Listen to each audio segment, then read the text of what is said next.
ડભોઈ મુસ્લિમ ખત્રી સમાજ દ્વારા તેજસ્વી તારલાઓનો ઇનામી વિતરણ કાર્યક્રમ યોજાયો। 1, 2 અને 3 નંબર એમ કુલ 45 ઇનામ અને જનરલ ઇનામ 264 બાળકોને આપવામાં આવ્યા। ડભોઈ મુસ્લિમ ખત્રી સમાજ દ્વારા તેજસ્વી તારલાઓને ઇનામી વિતરણ કાર્યક્રમ મહેદવિયા જમાતખાનામાં યોજવામાં આવ્યો હતો, જેમાં જુનિયર અને સિનિયર કેજીથી લઈ કોલેજ સુધીના શિક્ષણ મેળવનાર વિદ્યાર્થી ભાઈ બહેનોને સન્માન તેમજ પુરસ્કાર અર્પણ કરવાનો કાર્યક્રમ જંગી મેદની વચ્ચે યોજાયો હતો। ડભોઈ મુસ્લિમ ખત્રી સમાજ દ્વારા તેજસ્વી તારલાઓને ઇનામી વિતરણ કાર્યક્રમમાં ડભોઈ ખત્રી સમાજના પ્રમુખ ખત્રી હાજી ફકીર મોહમ્મદના અધ્યક્ષસ્થાને યોજાયો હતો। તેમણે શિક્ષણ પર ભાર મૂકતા જણાવ્યું હતું કે સમાજ અને દેશમાં શિક્ષણ અનિવાર્ય છે। શિક્ષણનો વ્યાપ વધારવા બાળકોના ભવિષ્ય માટે સમાજે આવા કાર્યક્રમ યોજી બાળકોના શિક્ષણ પ્રત્યે રુચિ વધે તેવા કાર્યક્રમ યોજવા પર ભાર મૂક્યો હતો। જો શિક્ષણ હશે તો જ સમાજ સંગઠિત થશે, કુરિવાજો અંધશ્રદ્ધા દૂર થશે। શિક્ષણ વિના પ્રગતિ શક્ય નથી। સમાજનો જરૂરિયાતમંદ વિદ્યાર્થી શિક્ષણથી વંચિત ન રહે તે આપણા સૌની જવાબદારી છે।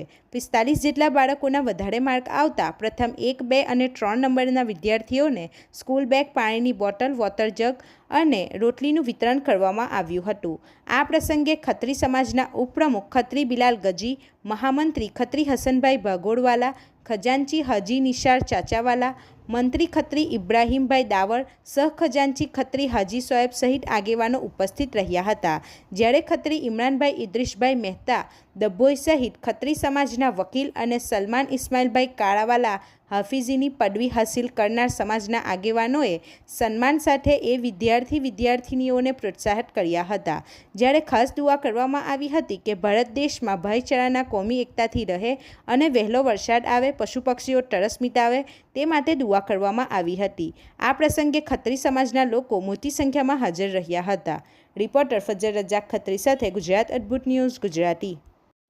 अस्सलामु अलैकुम वरहमतुल्लाह। ડભોઈ મુસ્લિમ 22 ખત્રી સમાજનો આજ રોજ એજ્યુકેશન પ્રોગ્રામ હતો। એ પ્રોગ્રામના અંદર પ્રમુખ સ્થાને હાજી ફકીર મોહમ્મદ ખત્રી અને ઉપપ્રમુખ સ્થાને હાજી બિલાલભાઈ ખત્રી ગજીવાલા અને કમિટી તરફથી આ પ્રોગ્રામ હતો।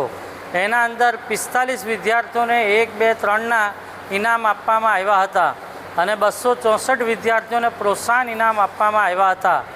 અને પ્રમુખ સ્થાનેથી રજૂઆત હતી, તમામને એક વાત નસીહત કરવામાં આવી કે સમાજ આગળ કેવી રીતે આવે એજ્યુકેશનથી તે લાઇનની વાતો રજૂ કરવામાં આવી હતી।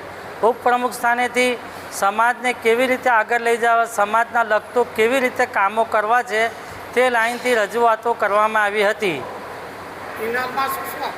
ઇનામના અંદર અમારે ત્યાં ફર્સ્ટ છોકરાને મોટું કુલર સ્ટીલનું, 2 નંબરવાળાને પણ નાનું કુલર, એનાથી નાના કુલર અને પ્રોત્સાહન ઇનામ 264 વિદ્યાર્થીઓને આપવામાં આવ્યું હતું।